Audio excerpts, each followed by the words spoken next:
Талғардағы қанды оқиға. Сыра сатпаған үшін бір топ бұзақы сатушының өзін тепкілеп, балағаттап, баласын аяусыз пышақтап өлтірді. Алайда елді шулатқан оқиғаға жауаптылардың әлі де болсын құлағына жетпей отырған көрінеді.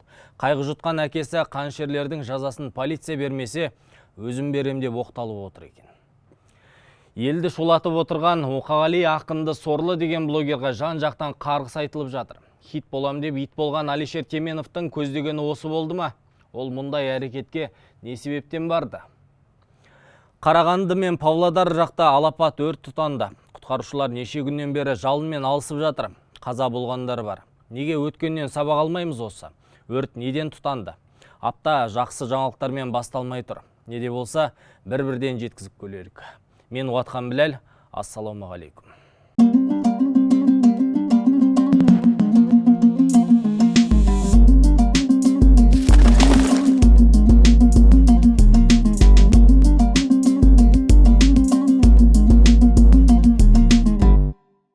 Соңғы 1-2 күнде елде көп жаңалық болды. Кешелі бері Қарағанды мен Павлодар өңірі қызыл жалынның құшағында. Осы уақытқа дейінгі болған өрттерден мүлдем сабақ алмағанымыз ба? Алдыңғы күні басталған өрт әлі де өшпеді. Тіпті Қарағанды және Павлодар облыстарындағы дала өрті 45 мың гектарға жетті.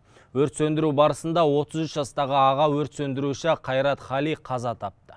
1991 жылы туған Хали Қайрат азаматтық қорғау органдарында 2014 жылдан бастап жұмыс істеген.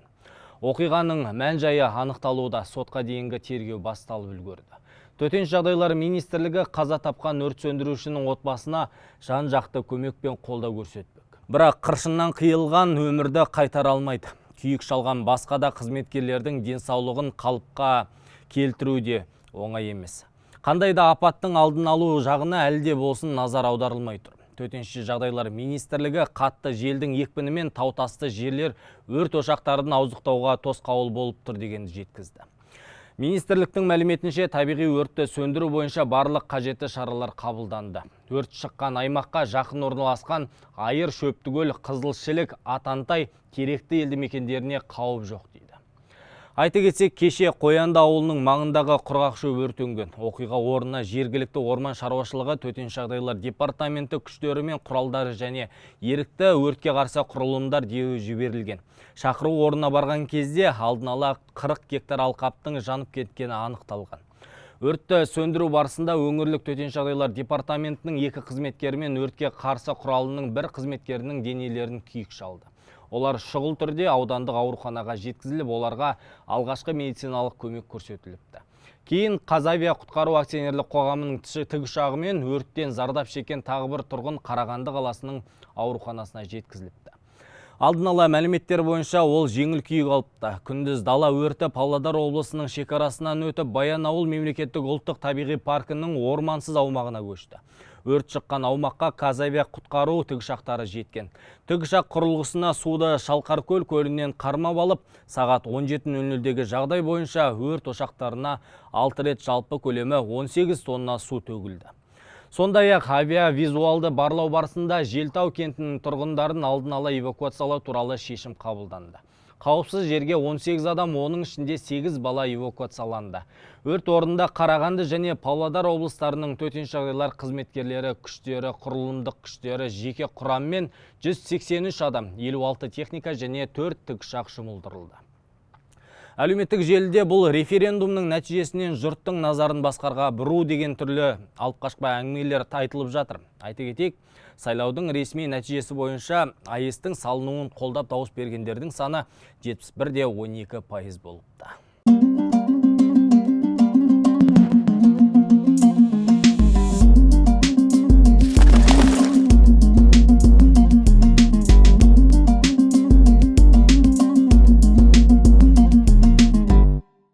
Алматы облысы Талғар ауданында сұмдық жайт тіркелді. Оқиға түнгі уақытта болған. Ішіп алған бұзақылар қамажай дүкенінен сыра алмақшы болады. Онысын сатып алмай тегін алып кеткісі келген.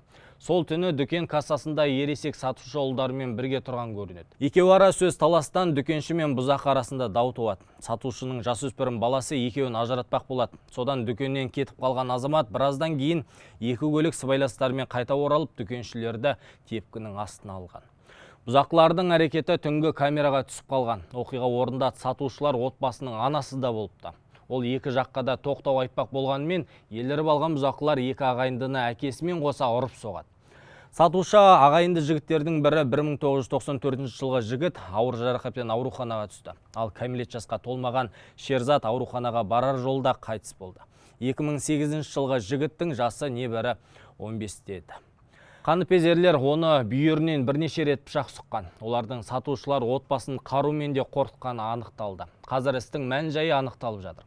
Қайғыдан қан жұтқан марқұмның әкесі бұл істің әділ тергеліп, қылмыскерлердің жазадан сытылып кетпеуін талап етіп отыр. Менің магазинде, біздің магазинде тұрған жаңа видеоны иземат етеді, өшіп қалды дейді. Жоқ қой видео. Видео жоқ дейді. Ойлаңдаршы, әділдік па? Сол жерде қылмыскерлер түсірген, магазинге кірген, сол видеоны өшіріп тастап отыр бұлар. Мен сұраймын, қосыңдаршы видеоны, мен кабинетіне кіріп, қосыңдаршы, көрейін. Мен тұрып каждыйын айтамын, мынау деп айтам десем, видеоны өшіріп отыр. Кімге сенейін мен? Айтыңдаршы, мен не үшін шықпаймын сонда? Есі әділдік болмай жатса, балам үшін шығып отырмын. Мен өлсем өліп кетейін. Бірақ басқа жас өспірімдер өлмесін. Балам өлетін өлді. Қазір сіздің істеп жатқандарыңыз заңсыз. Жоқ. Жүріңіздер ана. Неге? Полицияға барып, жерде разбираться етеміз. Разбираться етпейін. Мынау қазір істеп жатқаныңыз заңсыз. Мен қаматайын енді. Заңсыз емес па? Айтыңдар, заңды ма, заңды емес па? Мен сұрамадым. Қара, міне менің қолым. Қамайсың ба, робының басты, қамайсың ба, кісенің сал.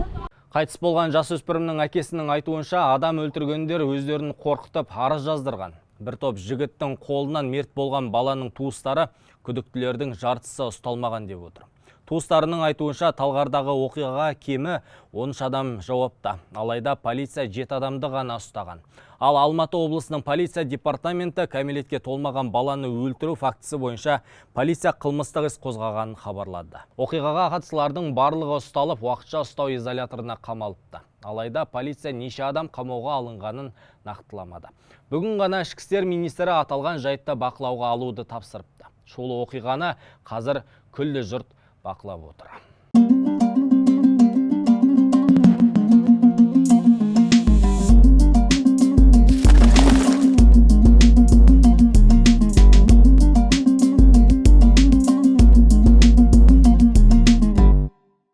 Бір бұзақылар тірі адамға күн бермей жүрсе, енді бірі аруақтарға тіл тигізіп елді шулатып жатыр. Неше күннен бері әлеуметтік желіде ақиық ақын Мұқағали Мақатаевты сорлы еркекке теңеген Әлішер Теменовтің видеосы алдымыздан кес-кестей берді. Әлішердің жұрт назарын аулап, оқырман санын көбейту үшін Мұқағали Мақатаевтың бәрі жақсы білетін «Бүгін менің туған күнім» деген өлеңіне талдау жасапты. Онысын әдеби талдау тұрмақ, тұлғаға кәсіби психологиялық талдау деуге де келе қоймас. Таңдайсыған блогер жай ғана біреудің есебінен ұпай жинап, негізсіз сөздермен халықты өзінше таңғалдырмақ болған. Жалпы шынымды айтсам, бұл жігітті, яғни Әлішер Теменовті өз басым бұған дейін бірнеше платформадан байқап жүргем. Ол жұртты біресе шешендік өнердің қыр-сырын үйретемін деп курс сатып одан қалды.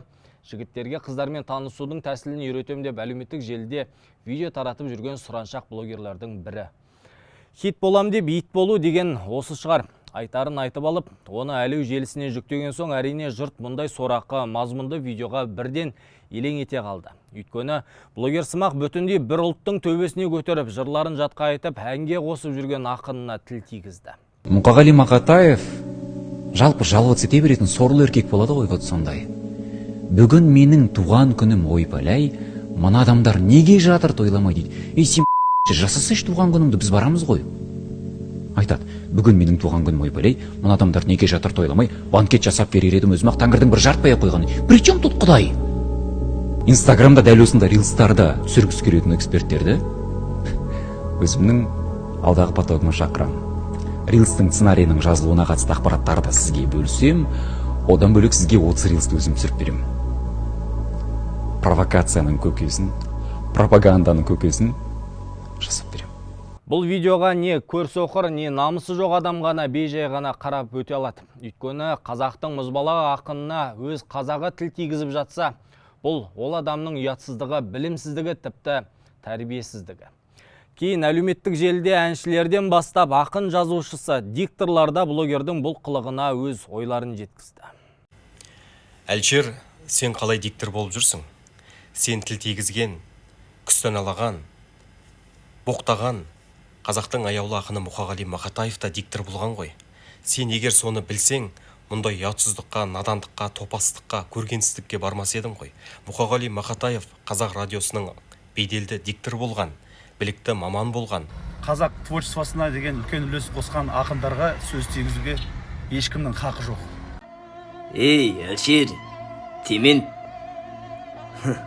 Ен саған кетейші бөгел. Өз басыңа бәле тілеп алдың ау, өз тіліңе қыла алмадың егелік. Жеткен жері осы меді санаңның, айыбы жоқ әкең менен анаңның. Ол ақынның бұл өлеңін желіде талдап бер деп айтып еді саған кім? Хайып емес, айып болды кешегің. Арзан атақ, әңгімесі көшенің. Мұрнының боғын сүртіп алсаңшы, мұзбалақты сынаған не сен?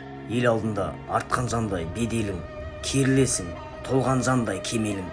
Мұқағали бар қазақтың ақыны, тырнағына татымайсың сен оны. Өз-өзіңе тиді міне кесірің. Қара бет болып қалдың ау сен осы күн. Ұлы ақынның жырын жатқа оқитын мына жұрттан сұраған мен кешірім. Мұқағали мәңгі өлмейді, ал сенің күн ертең ақ ұмыт болады есімің. Қоғам арасында видеосы резонанс тудыратын сезіп әдейі істеді ме, кім білсін, әйтеуір Әлішер блогер артынша кешірім сұрап құтылып кетпекші болды.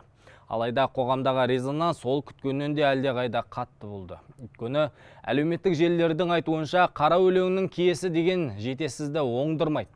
Содан блогер жігіт ақынның аруағынан кешірім сұрайым деп Мұқағали Мақатаевтың ауылы Қарасазға барып кешірім сұрамақшы болыпты. Қарасаздық жігіттер Әлішерді ортаға алып жігітше сөйлесіпті. Саусағының ұшын тигізбесе де сүйектен өтер сөзбен осып-осып алған көрінеді. Оны не үшін салдың? Жоқ, нақты просто өлеңнің ішіндегі сөздерге просто разбор жасап көрген өзімше. Сен өзің өлеңнің қадірі титтей қасиетінде түсінбейсің ғой сен. Әруақпен ойнасаң өзің атауымен ойнамайсың ба сен? Конкретно айтайын мен саған. Сен не деген қасиет тексіз адамсың сен? Жігітсің ба? Жігітсің ғой. Таза тексізсің ғой сен не? Әкеден кете туған, а? Артынша ауыл ақсақалдары да қарап қалмады. Қаумалаған азаматтар кернеген ашуды сабырға жеңдіріп, заңнан аттап өтпеді. Тек блогерге аналардың қарғысы жауды. Қандай дәрежеге жетті? Кім сөйлетіп тұр? Сен Мұқағалиді оқыдың ба? Оқыдың ба? Бірақ мысал айтайын. Жаның күйзеліп, осы рухани бір жалғыздыққа, любой Мұқағалидің кітабын ортасын аша салсаң, сол жерде сенің жаныңа да не қылады? Киеге ұшырадың. Оң құлағымен тыңда, мен анамын. Аналардың атына сөйлеп тұрмын. Жалпы сенің жолың кесілді уже. Жан жүрегімен жалып кешірім алмасаң, кетті, бітті, кетті, ұрпағыңа кетті. Қазақ даласында бұрын түрме деген болмаған. Шектен шыққан тентектерді би шешендер мен ауыл ақсақалдары ортаға салып, аямай жеріне жеткізіп бетіне айтқан. Сөз түсінбегендерін тіпті елден жыраққа бездіріп жіберген. Содан болар қанша тентек болса да біздің халық сөзге тоқтауды білетін. Ақсақалдардың алдына еменетін. Қарасаздың жігіттері бұрынғының тәсілін қолданып, тек Әлішерге ғана емес, қазақтың құндылығын аяққа таптамақ кез келген жетесізге сабақ болсын деген сыңайлы. Жалпы, дәл қазақ қоғамында мұндай сорақылыққа дәл осындай реакция боларын кез келген біліп жүргені жақсы. Өйткені біздің қоғам өзімізге құнды дүниелерді көздің қарашығындай қорғайды. Керісінше айтаққа еріп, саусақты шошайтып, күлер деңгейге түсек, қазақ қоғамының өлген жері осы десек болады. Жалпы, сынай білуде өнер, оғанда ішкі мәдениет, білім, дүние таным керек. Ондайың жоқ екен, осылай елдің қарғысы сөзіне қалмай тыныш жүргенің абзал. Апта басындағы ел талқылап жатқан елеулі оқиғалар осы болды. Аман, сау болыңыздар.